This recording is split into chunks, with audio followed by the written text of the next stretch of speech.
আপনি আমারে বিদেশে পাঠাইয়েছেন, আপনার সন্তান 4 বছরে অনেক বড় ধনী হয়ে গেছে। এক প্রবাসী আল্লাহর বান্দা একদিন টেলিফোন করে, রাত বাজে প্রায় 12টা, সৌদি আরবে থাকে। টেলিফোন করে বলে, হুজুর একটু আগে আপনার মায়ের একটা বয়ান শুনলাম, মা বাবার বয়ান শোনার পরে এবার মনে করলাম আমার কিছু দুঃখের কথা আপনার কাছে শেয়ার করব।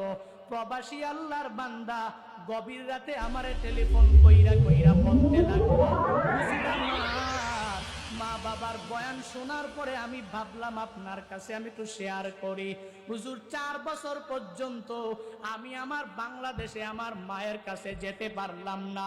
4 বছর পর্যন্ত আমি আমার বাবার কাছে যেতে পারলাম না।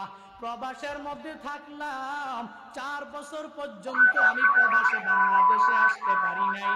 হঠাৎ চিন্তা করলাম এবার ছুটিতে একটু বাড়িতে যাওয়া লাগবে।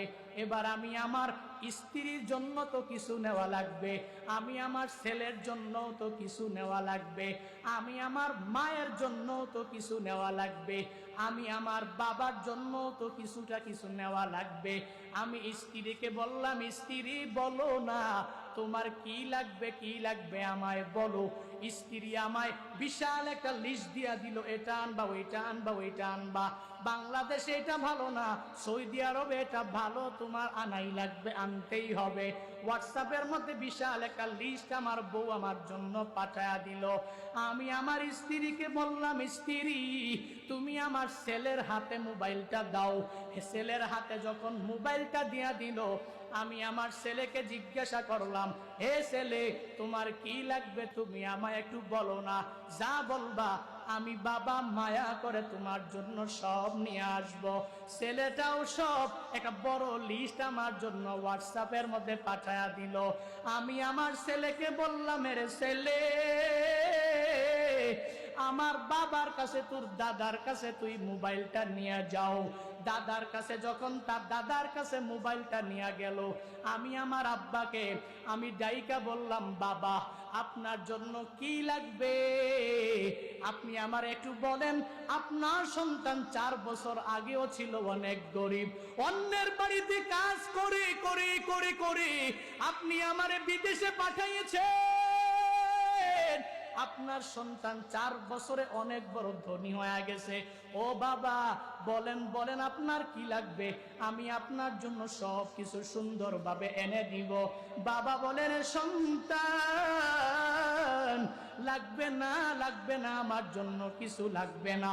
4 বছর পর্যন্ত আমি তোর চেহারাটা দেখলাম না, আমার পুত্রবধূর জন্য আনো, তোর মার জন্য আনো, আর আমার নাতির জন্য আনো, আমি বাবার কোনো কিছু লাগবে না, তুই শুধু আমার সামনে তুই আয়। এবার ওই প্রবাসী আল্লাহর বান্দা মনে হয় চোখের পানি টল টল টল টল করতেছে, আর বলে, হুজুর এবার আমি আমার বাবাকে বললাম, বাবা আমার মায়ের হাতের মধ্যে একটু মোবাইলটা দিয়া দেন।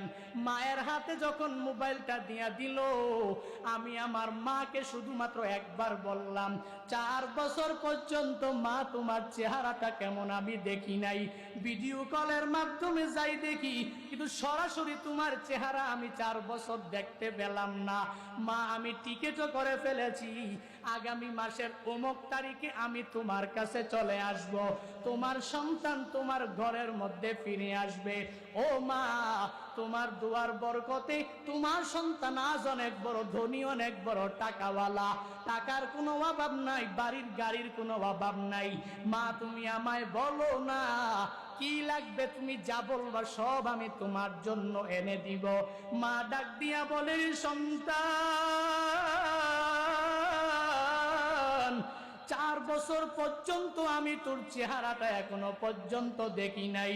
কত রাত আমি মা ঠিক মতন ঘুমাইতে পারি নাই, রাত 12টা 1টা 2টা বাজে আমি মা চমকায় তোর জন্য উঠে গেলাম।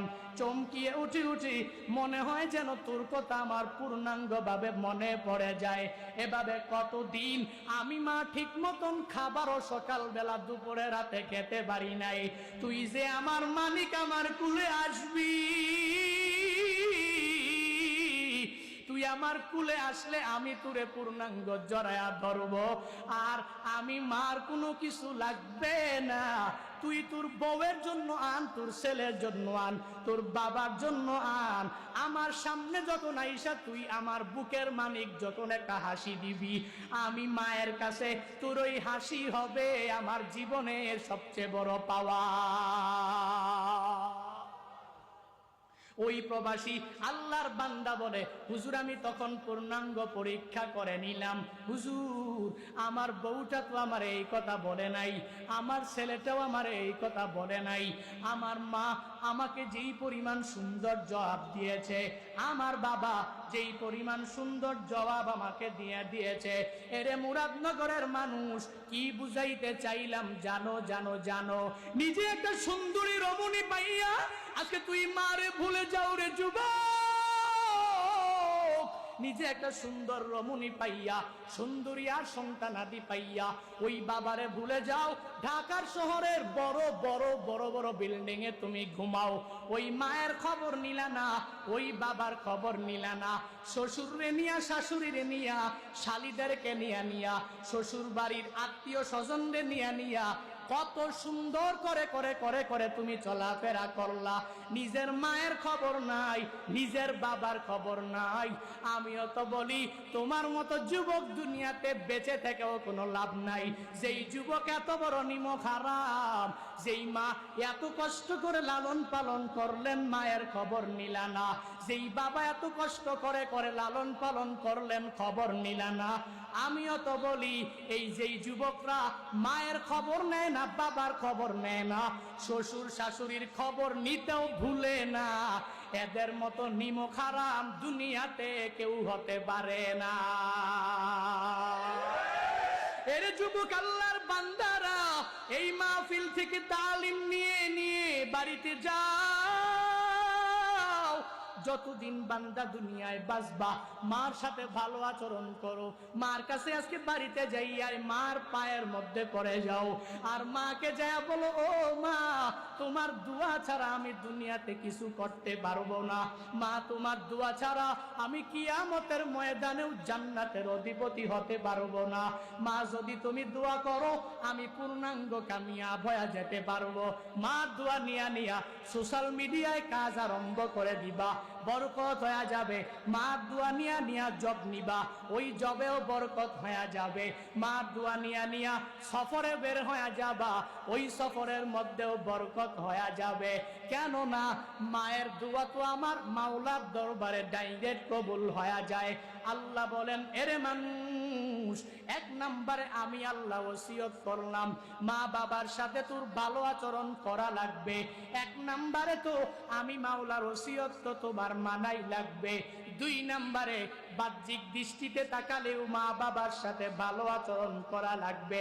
এ বান্দারা, রহমাতুল্লিল আলামিনের কাছে আইসা এক সাহাবী জিজ্ঞাসা করে, হে পয়গম্বর, মা হাক্কুল ওয়ালিদাইনি আলা ওয়ালাদিহি, সন্তানাদির উপরে পিতামাতার অধিকারটা কি আপনি একটু জানা দেন। নবী আমার বলেন, ক্বালা হুমা জান্নাতুকা ওয়া নারু। হে সাহাবী, তোমার মা বাবা দুইজন তোমার জন্য জান্নাত, তোমার মা বাবা এই দুইজনই তোমার জন্য জাহান্নাম। বুঝলাম না। মুহাদ্দিসিনে কেরামগণ ব্যাখ্যা করে জানা দেয়, দুনিয়াতে যেই সন্তানেরা পূর্ণাঙ্গভাবে মা বাবাকে সন্তুষ্ট রেখে রেখে কবরে যদি যাও, কবর অটোমেটিক্যালি জান্নাতের বাগান হয়ে যাবে। আর যদি মা বাবার অসন্তুষ্টি নিয়ে নামাজ রোজা নেক আমল করে করে যদি কবরে যাও, তাহলে ওই কবর জান্নাতের বাগান হবে না। কারণ তোমার মা বাবা উভয়ই তোমার জন্য জান্নাত, তোমার মা বাবা উভয়ই তোমার জন্য জাহান্নাম। এরে আল্লাহর বান্দারা, এজন্য তো বলি ওই মা বাবার মনে আঘাত দিয়ে কবরে যাইও না। আজকে বাড়িতে যাইয়াই মার থেকে দোয়া নাও, বদদুয়া নিও না। কারণ মার দোয়া যেরকম ভাবে কবুল, মা বাবার বদদুয়াও ডাইরেক্ট মাওলার দরবারে কবুল। রহমাতুল্লিল আলামিন বলেন, সালাসু দাওয়াতিন মুস্তাজাবাত লা শাক্কা ফিহি, দাওয়াতুল মাজলুম ওয়া দাওয়াতুল মুসাফির ওয়া দাওয়াতুল ওয়ালিদাইন লিওয়ালাদিহি। রহমাতুল্লিল আলামিন জানা দেন, তিন ব্যক্তির দোয়া আমার মাওলার দরবারে ডাইরেক্ট কবুল হয়ে যায়। কয় ব্যক্তির দোয়া? জোরে বলেন। এক নম্বরে রহমাতুল লিল আলামিন বলেন দাওয়াতুল মাজলুম।